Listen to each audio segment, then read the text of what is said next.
السلام علیکم ورحمۃ اللہ وبرکاتہ۔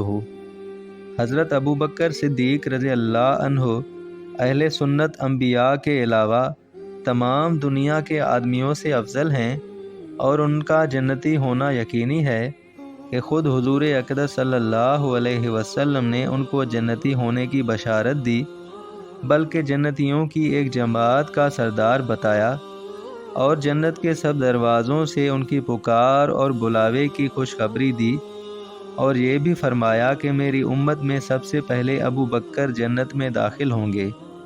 اس سب کے باوجود فرمایا کرتے کہ کاش میں کوئی درخت ہوتا جو کاٹ دیا جاتا، کبھی فرماتے کہ کاش میں کوئی گھاس ہوتا کہ جانور اس کو کھا لیتے، کبھی فرماتے کاش میں کسی مومن کے بدن کا بال ہوتا۔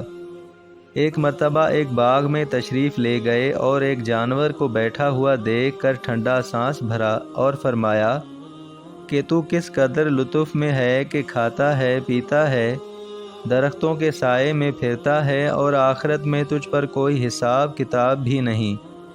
کاش ابو بکر بھی تجھ جیسا ہوتا۔ ربیع اسلمی رضی اللہ عنہ کہتے ہیں کہ ایک مرتبہ کسی بات پر مجھ میں اور حضرت ابو بکر میں کچھ بات بڑھ گئی، اور انہوں نے مجھے کوئی سخت لفظ کہہ دیا جو مجھے ناگوار گزرا۔ فوراً ان کو خیال ہوا، مجھ سے فرمایا کہ تو بھی مجھے کہہ دے تاکہ بدلہ ہو جائے۔ میں نے کہنے سے انکار کیا تو انہوں نے فرمایا کہ یا تو کہہ لو ورنہ میں حضور سے جا کر عرض کروں گا۔ میں نے اس پر بھی جوابی لفظ کہنے سے انکار کیا۔ وہ تو اٹھ کر چلے گئے۔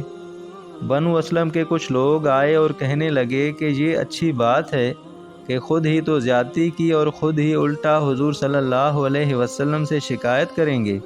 میں نے کہا کہ کیا تم جانتے بھی ہو کہ یہ کون ہیں؟ یہ ابو بکر صدیق رضی اللہ عنہ ہیں۔ اگر یہ خفا ہو گئے تو اللہ کے لاڈلے رسول صلی اللہ علیہ وسلم مجھ سے خفا ہو جائیں گے، اور ان کی خفا سے اللہ تعالیٰ ناراض ہو جائیں گے، تو ربیع کی ہلاکت میں کیا تردد ہے؟ اس کے بعد میں حضور صلی اللہ علیہ وسلم کی خدمت میں حاضر ہوا اور قصہ عرض کیا۔ حضور نے فرمایا کہ ٹھیک ہے، تجھے جواب میں اور بدلے میں کہنا نہیں چاہیے، البتہ اس کے بدلے میں یوں کہہ دے کہ اے ابو بکر، اللہ تمہیں معاف فرما دیں۔ یہ ہے اللہ کا خوف کہ ایک معمولی سے کلمے میں حضرت ابو بکر صدیق کو بدلے کا اس قدر فکر اور اہتمام ہوا کہ اول خود درخواست کی اور پھر حضور صلی اللہ علیہ وسلم کے واسطے سے اس کا ارادہ فرمایا کہ ربیع بدلہ لے لیں۔